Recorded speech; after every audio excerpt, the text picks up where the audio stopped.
Hello and welcome back to the last half term of the year. It's been a bit of a weird one, but we are getting there slowly.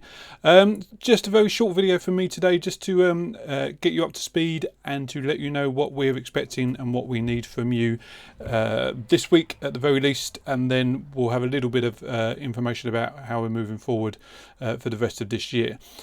So you should have submitted your Choose Your Own Adventure story from the last Friday, just before half term. I will be completely honest with you, and we haven't looked at them just yet because we've had a half term as well, to just refresh and recuperate and get our heads sorted and ready to go again.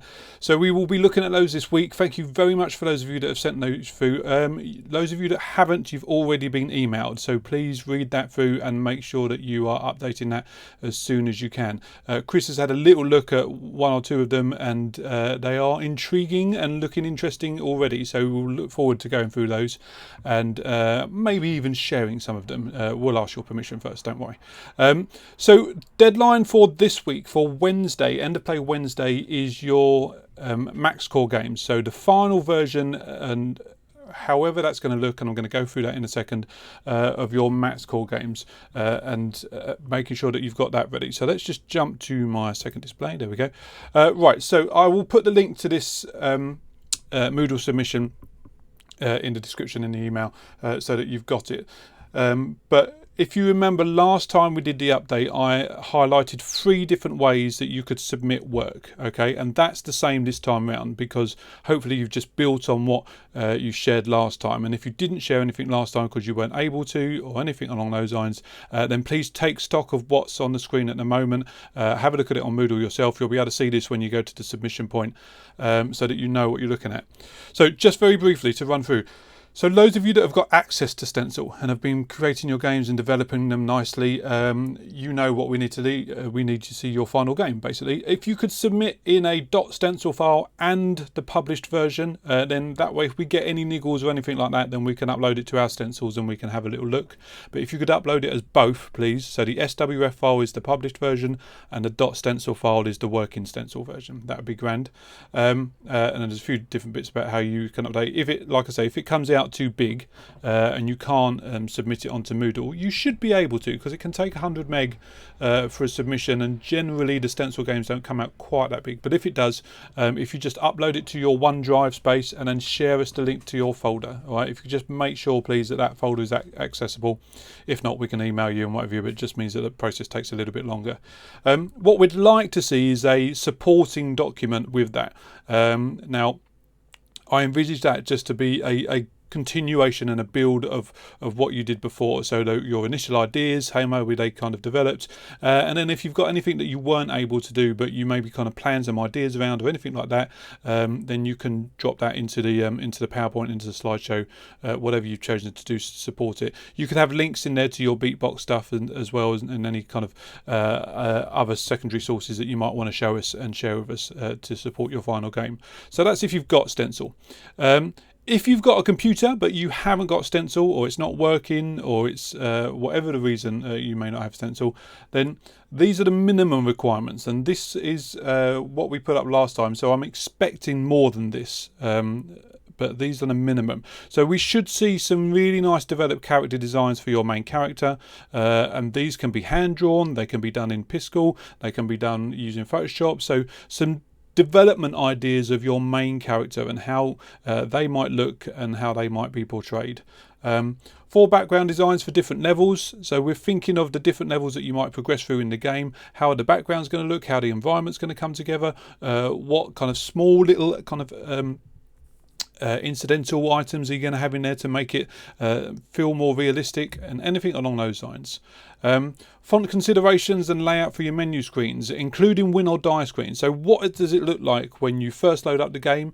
Look at your font choices, look at the development of your ideas, and make sure you show us a final version. So if you choose something from defont.com, for instance, that works well with your game idea and with your narrative, then how have you tweaked that? How have you played around with that? And again, even if you're doing that by hand and playing around with it in a sketchbook, take a snap of it, drop it into your PowerPoint, and away you go. All right. Think about your victory conditions and your kill conditions as well. What happens? What would happen on Stencil if you could access it? What would come up on the screen? Would that be overlaid? Would that be a different color? Sorry. Would it be a different font? So all those considerations. Make sure you're going into depth with those. 2 NPC character designs that fit with your narrative. So build on those. If you've just given me a screenshot before, how is that developed? Give me some background to that character. Look at maybe some animation stuff, if you could do that in Piscal or anything along those lines. So that's what we'll be looking at. That, and links there again to sound effects, soundtracks, anything that you've done that link in with your idea. You can still create those on Beatbox without needing to access Stencil. So we'd love to see that. We've seen some really, we've heard some, I should say, some really lovely soundtracks from some of you that have submitted the on the last update. So it'd be really really interesting to see how that's developed, and also for those of you that didn't manage to do that, what you've come up with in the meantime. And then finally, those of you without a computer, what we're expecting is for you to be able to do all of the above, or try and do all of the above on paper, and take snaps of that and add it to your email as attachments, or if you can get onto Moodle and upload that, that would be marvelous. So think about concept designs for Dr. Sam Brown, how that might have developed. Think about different features, whether that's kind of different heads that you might be doing, different other parts of the body that might be key to the game, if they're holding something, or animations that you could show us on a sketch. And again, it's about communicating that idea rather than being the best artist in the room. If you're both, fantastic. If you're not, then it's about the idea and how that works and how that develops through. All right.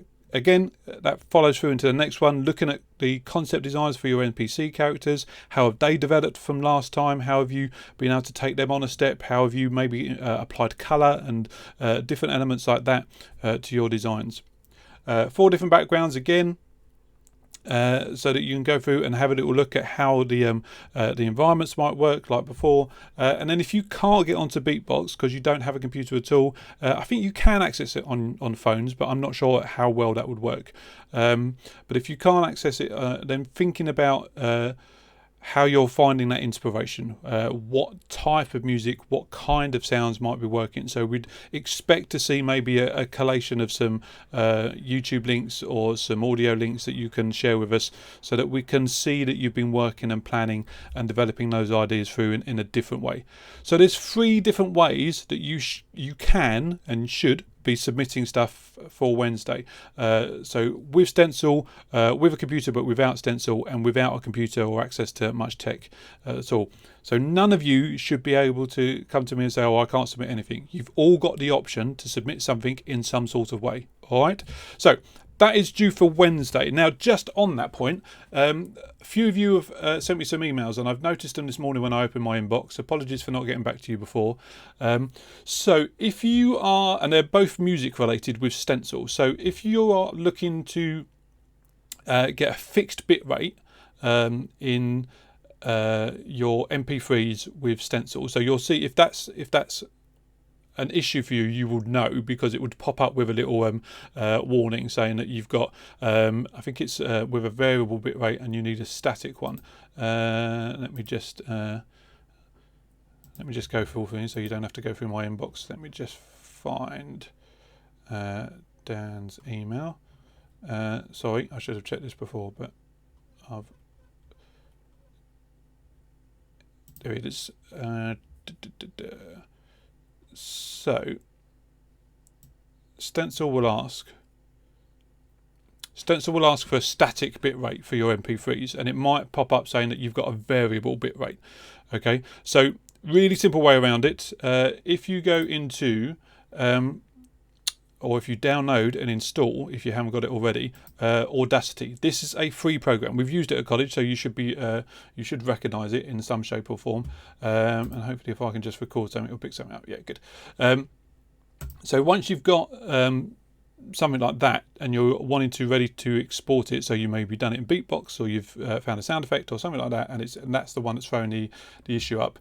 All you need to do is go to File and export as MP3. And you will get this window come up. Okay, this is what you're looking for. You need to make sure it's on constant, not variable.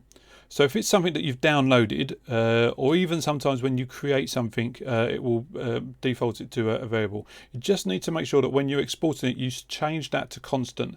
And that should get rid of that variable bitrate warning. All right. So if any of you have had that, that's the way to get around that. The other thing that you get with your music is metadata. It will say that the track isn't working, and normally this is a tricky one to spot because normally it throws it up when you go to play the game. And if you kind of look in the logs, sometimes when it throws that error up, you can just kind of make out that it's the sound that's the issue, and it's saying it's got metadata. All metadata is information that's stored within the file. You don't see it, but it's things like who made it, the date it was made, and things like that. So again, you can do this in Audacity. You definitely need to do it in Audacity to do this in, but like I say, it's free to download. It's a very small package, so it's not an issue at all. Export as MP3 again.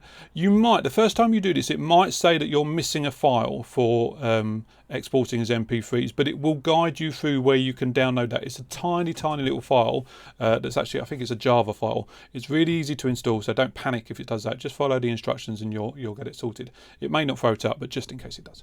All right. So if we just on constant, so hit save. All right, and then when you hit save, so it's just come up on my other window, you will see that you get this window come up. Okay, now if you've got metadata in your sound file, some of these will be filled in. Okay, and you can see the kind of thing that it is: artist name, track title, album title, so on and so forth. All right, so you might have some information in there. All you need to do that to get rid of it is just click clear. All right, and then it will clear it out. It won't affect your file. It won't affect the sound of it or the quality or anything along those lines. It will just remove that information from there, and then hit OK, and it will save that out for you, and you've got your file that you can then re-upload into Stencil, and it should work. All right, so two things there with your sound files for Stencil. So variable bit rates and how to set them to constant. Actually, there is a second way of doing that. I think it's on here. Yes, it is. All right. So what you can do, we've used this before as well. Onlineaudioconverter.com. Just kind of Google that or just type that in. I'll try and put the link in the description so you've got it. And even if it's an MP3, you can upload the file and convert it again with this, and it will change it to a constant there. So you need to click Advanced Settings, but it will just change it to a constant there. So if you're having issues downloading Audacity, and that's what you're trying to do, get that onto a constant bit rate, and that's a different way that you can do it. You hit convert, it will allow you to download it again, and you can use that new one to push through into Stencil. Okay, so that's setting your MP3s to a constant bit rate, and then the other one being making sure that you've got that metadata removed, and you can use Audacity to do that, which again, like I say, is free to download, so you should be fine. All right. Other than that, I've not had many other, over half term, I've not had many other kind of requests or queries about your games. Please don't panic if they're a little bit buggy. It's really tricky for us to troubleshoot and do different bits and pieces online. We've tried to do it as best as we can, so hopefully we've solved some of your problems for you, and a couple more today. Moving forward, so going on after we've done this deadline, and probably after this week, what we'll be looking at is prepping you and getting you ready for the units that we are going to look at next year. Now they are all 3D based, so we'll be looking at some elements of Blender, but we're going to be doing some theory work, and we're going to be doing some prep work between now and the end of the year. So there'll be stuff that everybody can do. What we'll try and do again is we'll try and do a little bit of a mix. So if you have got access to Blender, then you can play around with that. What I would say, if you've got a PC or if you've got a laptop, then I would pretty much, if it's within the last few years old in terms of age, I pretty much reckon you can download Blender and it will work. It may not render out all beautiful and lovely, the final versions of everything, because that's where it uses all of that memory. but it should still work. It's actually a really small program to the point where you can run it off a USB. It's just the rendering at the end of it that you can take place, but you can do everything else. You can practice and you can develop designs within it because it is quite a small package. So if you haven't tried downloading it because you think your machine is too old, then give it a go. You might surprise yourself. Okay, Unity is similar. It's slightly different because that when we're doing bits and pieces on that, then it's looking at frame rate. So again, when you're building stuff, it will be fine, but when you actually come to run it, it might chug a bit because it looks at the frame rate and it looks at your computer's performance at that point. But again, you might be surprised at actually how little spec a machine you need to do some of the basics in it. So if you haven't had a go at downloading it, then I would please encourage you to do so. If you are thinking about next year in September and maybe kind of getting a laptop or something along those lines is on the cards, then feel free to ping us some specs and ask us some questions, and we can go through that with you. You can do that to Chris or myself privately so that we can have a look. And again, we'll look at maybe what the college can do in terms of sharing. We've got no idea yet. I'm not kind of giving anything away. We've got no idea yet on what September will look like, or even if we will maybe get back and have a bit of a face-to-face time before the end of this year. I will keep you up to date as soon as I know anything that I can share it, and then I will do so.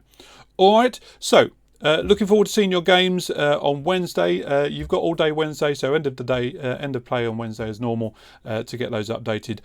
All links and bits and pieces I will put in the description, and I will put in the email that I send out with this video as well. All right, hope you're all well, hope you're all staying safe, and I will speak to you soon. See you later.